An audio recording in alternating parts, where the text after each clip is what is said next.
Hey, hey. Good. I already see two people on. I feel like my wall is really empty behind me now. Because Pastor took it all down for Holy Week services. So that got interesting. Um, the dogs are all upstairs this week, so luckily they shouldn't be crashing my party unless they somehow get unleashed from whatever room Pastor them in. So that'll make things less crazy, and hopefully crosses won't be falling on me this week and all that jazz. So, if you missed last week, you better go back and watch it. Okay, so today we have the story of the three men in the fiery furnace. You should have this worksheet to go with it that you can kind of split into two columns that have 3 flaps each. I kind of mentioned that last week, so if you wanted to be ahead of things with all of that, you could. Because we're going to be writing something small under each of the flaps after I read through the story. Don't forget, also after class, I'm going to be emailing all of your parents the copies for questions of our last test. And so you're going to have lots of different options you can do with that. You can either reply to the email just with your answers for the test, via your parents' emails. You can have them print you a copy that I'll attach to it, and you can write in your answers and then send pictures back to me. Or you could download the document to your computer, type in your answers, and email that back to me. So kind of 3 options there, and I'll let your parents know about that in the email too. Remember, you need 70% or better to pass that test, which nobody's had a problem with before, so that should be fine. And use your notes. So if you haven't come and watched the YouTube videos and done the worksheets, now would be a really good time to do that. Because you're going to want the answers for your test. So that'll be that. A couple of you still, you know who you are if you had sermon notes sent in your packet. For those, you can go back and watch any church service, YouTube service, and fill those out and send those back in an email too. So that's that. If you didn't have sermon notes in your packet, that's totally fine. Don't freak out. That means you were done. And most of you were. So that's fine. No need to panic. So yeah, test will be coming after class, but I'm sending it to each parent separately. So if it's not there right after class and it takes me 30 minutes to get to your parent, don't freak out, because I'm literally going to copy and paste it to each one. Okay, so that's that. Okay, so hopefully in that time that I've been babbling, you've had a little time to at least maybe get some of this ready. And then I'm going to do the reading. It comes from 2 Kings, part of it comes from 2 Kings, and part of it comes from Daniel 3. So I'll have a bit to read, then we'll fill in the blanks, and that'll be that. And hopefully it'll be somewhat short and sweet like last week. And so I don't have to do a ton of yapping, and you don't have to spend that much time watching me either. So I'm going to start with, this is totally unrelated to the story of Jonah that we talked about last week. There's no real connection to it. It's fine, but it's an important one. So we're going to start by reading in 2 Kings 24, verses 10 through 17. So here's what that says. At that time, the servants of Nebuchadnezzar, king of Babylon, came up to Jerusalem, and the city was besieged. And Nebuchadnezzar, king of Babylon, came to the city while his servants were besieging it. And Jehoiakim, the king of Judah, gave himself up to the king of Babylon, himself and his mother and his servants and his officials and his palace officials. The king of Babylon took him prisoner in the 8th year of his reign, and carried off all the treasures of the house of the Lord and the treasures of the king's house, and cut in pieces all the vessels of gold in the temple of the Lord, which Solomon king of Israel had made, as the Lord had foretold. He carried away all Jerusalem and all the officials and all the mighty men of valor, 10,000 captives, and all the craftsmen and the smiths. None remained except the poorest people of the land. And he carried away Jehoiakim to Babylon. The king's mother, the king's wives, his officials, and the chief men of the land he took into captivity from Jerusalem to Babylon. And the king of Babylon brought captive to Babylon all the men of valor, 7,000, and the craftsmen and the metalworkers, 1,000, all of them strong and fit for war. And the king of Babylon made Mattaniah, Jehoiakim's uncle, king in his place, and changed his name to Zedekiah. So, that was one paragraph, and in one paragraph we had a whole lot of things happen. So you had King Nebuchadnezzar come from Babylon down to Jerusalem, which is part of the kingdom of Judah, and totally attack them. The king who was in Jerusalem gave himself up and said, that's fine, take me. So Nebuchadnezzar took the king and everybody in the palace, and he came into the temple and took everything there and burned all these things down and took all the people of Jerusalem and Judah back to Babylon with him to live there since he had captured everybody. And so that's kind of where our story starts, is that all the people from Judah and Jerusalem were taken captive and taken to Babylon by King Nebuchadnezzar. That's the backstory you need for the rest of our story about the fiery furnace. So I'm going to turn to Daniel, chapter 3. I'm going to read all of chapter 3. I might stop and explain a little bit as we go. But that's where the main portion of our story comes from. But you had to know the backstory because that's where the first flap is. So, here's Daniel chapter 3. King Nebuchadnezzar made an image of gold, whose height was 60 cubits and its breadth 6 cubits. He set it up on the plain of Dura in the province of Babylon. Then King Nebuchadnezzar sent together the satraps, the prefects, and the governors, the counselors, the treasurers, the justice, the magistrates, and all the officials of the provinces to come to the dedication of the image that King Nebuchadnezzar had set up. Then the satraps, the prefects, and the governors, the counselors, the treasurers, the justices, the magistrates, and all the officials of the provinces gathered for the dedication of the image that King Nebuchadnezzar had set up. And they stood before the image that Nebuchadnezzar had set up. And the herald proclaimed aloud, "You are commanded, O peoples, nations, and languages, that when you hear the sound of the horn, pipe, lyre, trigon, harp, bagpipe, and every kind of music, you are to fall down and worship the golden image that King Nebuchadnezzar has set up. And whoever does not fall down and worship shall immediately be cast into a burning fiery furnace." Therefore, as soon as all the peoples heard the sound of the horn, pipe, lyre, trigon, harp, bagpipe, and every kind of music, all the peoples, nations, and languages fell down and worshipped the golden image that King Nebuchadnezzar had set up. So, King Nebuchadnezzar thinks he's pretty awesome, and he built this big golden statue of himself and has like all the important people and all the people that he's ruling come and see this great big golden statue he built of himself. And then to really top it off, he says, okay, every time you hear this music play, you have to bow down and worship my statue. And so everybody's like, that's a great plan, right? And if you don't bow down and worship my statue, you get thrown into the fiery furnace. So that's kind of lousy. So moving forward, therefore at that time, certain Chaldeans came forward and maliciously accused the Jews. They declared to King Nebuchadnezzar, "O king, live forever. You, O king, have made a decree that every man who hears the sound of the horn, pipe, lyre, trigon, harp, bagpipe, and every kind of music shall fall down and worship the golden image. And whoever does not fall down and worship shall be cast into a burning fiery furnace. There are certain Jews whom you have appointed over the affairs of the province of Babylon, Shadrach, Meshach, and Abednego. These men, O king, pay no attention to you. They do not serve your gods or worship the golden image that you have set up."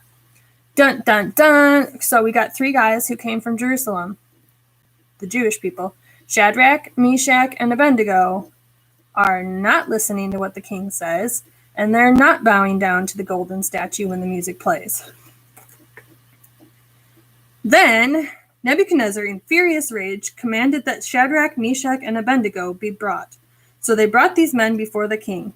Nebuchadnezzar answered and said to them, "Is it true, O Shadrach, Meshach, and Abednego, that you do not serve my gods or worship the golden image that I have set up? Now, if you are ready when you hear the sound of the horn, pipe, lyre, trigon, harp, bagpipe, and every kind of music, to fall down and worship the image that I have made, well and good. But if you do not worship, you shall immediately be cast into a burning fiery furnace. And who is the God who will deliver you out of my hands?" Shadrach, Meshach, and Abednego answered and said to the king, "O Nebuchadnezzar, we have no need to answer you in this matter. If this be so, our God whom we serve is able to deliver us from the burning fiery furnace, and he will deliver us out of your hand, O king. But if not, be it known to you, O king, that we will not serve your gods or worship the golden image that you have set up. So King Nebuchadnezzar gives Shadrach, Meshach, and Abednego the option to still bow down and worship when they hear the music. And he's like, who's going to come rescue you anyways? Certainly not my gods aren't going to come get you, because you should be listening to them and doing what I tell you to do. And they said, no, we're not going to do it, because our God will come and protect us from the fiery furnace. And even if he doesn't, we're not going to bow down to your golden idol. So we're going to keep going. Then Nebuchadnezzar was filled with fury, and the expression on his face was changed against Shadrach, Meshach, and Abednego. He ordered the furnace heated 7 times more than it was usually heated, and he ordered some of the mighty men of his army to bind Shadrach, Meshach, and Abednego, and to cast them into the burning fiery furnace. These men were bound in their cloaks, their tunics, their hats, and their other garments, and they were thrown into the burning fiery furnace. Because the king's order was urgent and the furnace overheated, the flame of the fire killed those men who took up Shadrach, Meshach, and Abednego. And these 3 men, Shadrach, Meshach, and Abednego, fell bound into the burning fiery furnace. So King Nebuchadnezzar is really super mad at what they had to say. And so he's like, you're going to go into the fiery furnace. I'm going to turn it up way, way higher than I normally would have it running. And I'm going to tie you up. And the furnace was so hot that the guards who took them up there, burned and died. And then they just kind of fell in there. So they're still, all tied up and everything in this really super hot furnace. Then King Nebuchadnezzar was astonished and rose up in haste. He declared to his counselors, "Did we not cast 3 men bound into the fire?" They answered and said to the king, "True, O king." He answered and said, "But I see 4 men unbound walking in the midst of the fire, and they are not hurt, and the appearance of the 4th is like a son of the gods." So Nebuchadnezzar realizes something's up, because he sees not 3 men in the furnace like he threw in, but 4. One of them looks very godlike, and all of them are walking around in the furnace, the super, super hot furnace, unharmed and untied, which is not how they went into the furnace. So, our last little bit of the story. Then Nebuchadnezzar came near to the door of the burning fiery furnace. He declared, "Shadrach, Meshach, and Abednego, servants of the Most High God, come out and come here." Then Shadrach, Meshach, and Abednego came out from the fire. And the satraps, the prefects, the governors, and the king's counselors gathered together and saw that the fire had not had any power over the bodies of those men. The hair of their heads was not singed, their cloaks were not harmed, and no smell of fire had come upon them. Nebuchadnezzar answered and said, "Blessed be the God of Shadrach, Meshach, and Abednego, who has sent his angel and delivered his servants who trusted in him, and set aside the king's command, and yielded up their bodies rather than serve and worship any god except their own God. Therefore I make a decree. Any people, nation, or language that speaks anything against the God of Shadrach, Meshach, and Abednego shall be torn limb from limb, and their houses laid in ruins, for there is no other God who is able to rescue in this way." Then the king promoted Shadrach, Meshach, and Abednego in the province of Babylon. So, to wrap it up, Nebuchadnezzar calls for the men to come out of the furnace. They do. They look like they've been completely untouched by the fire. They don't even smell like smoke. And he realizes only your true God could have got you through this. And so he basically has a total change of heart. And Nebuchadnezzar says, no, now everyone's going to worship your God because your God is the true God. And he's the only one who could have rescued people like this. And he basically turns it all around of now if people don't follow the true God, there's going to be problems for those people because they're not following the one they really should be following. And on top of all that, he gives Shadrach, Meshach, and Abednego a nice promotion in the kingdom. So, turns out pretty good for everybody. So, now's the time when you're going to need your worksheet. And I'll move my Bible to the side. So, this one's at least numbered for you with the boxes. So, you're going to have your worksheets. And under the first one, we're kind of filling in those blanks again like we did last week with Jonah. Box number 1 says, King Nebuchadnezzar captured Judah and, so that's way back at the start of our story. You're going to say, took all the gold and silver from the temple. He burned many buildings and took the people to Babylon. See here, I'm going to try to hold it up close. Took all the gold and silver from the temple.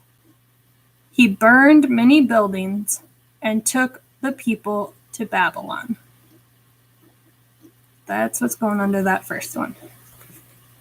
So I'll say it one more time. Remember, if you don't catch it all this time, when we're done with the live, you can go back, you can replay, you can pause me, you can mute me. You know, you could mute me now, but what would be the point? So under flap 1, took all the gold and silver from the temple. He burned many buildings and took the people to Babylon. Okay, then we're kind of hopping back and forth between our two big flaps. So you're going to need box number 2. King Nebuchadnezzar didn't believe in the true God. He prayed to idols. He had a giant golden statue built. That's a pretty easy one. So you're going to say, prayed to idols. He had a giant golden statue built. And I'll say it once more. Prayed to idols. He had a giant golden statue built. So we got 1 and 2 done. Number 3, where we got our nice little harp. When the king's musician played, the people were required to fall to the ground and worship the statue. Remember, that's really blurry. There we go. When the music played, the people were required to fall to the ground and worship the statue. That's the whole point, right? That's what Nebuchadnezzar wants them to do. So, we're required to fall to the ground and worship the statue. Flap number 4. We've got our good buddies Shadrach, Meshach, and Abednego hanging out.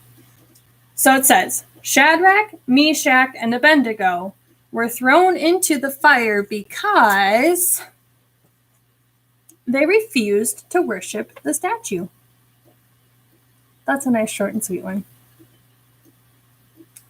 They refused to worship the statue. So under our good little buddies there, they refused to worship the statue. Now again, on flap 5, we've got our buddies Shadrach, Meshach, and Abednego with their fourth friend, the angel.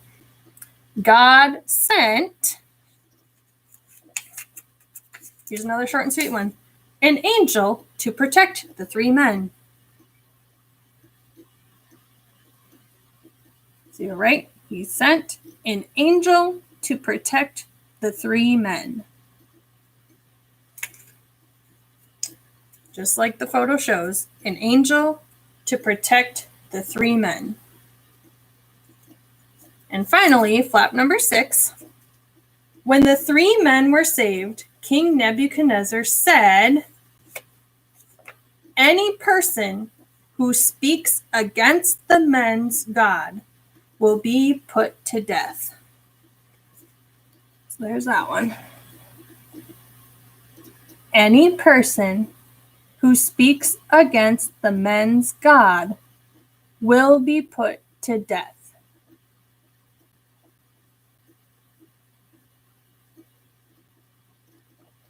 And once more, I'll read it. Any person who speaks against the men's God will be put to death.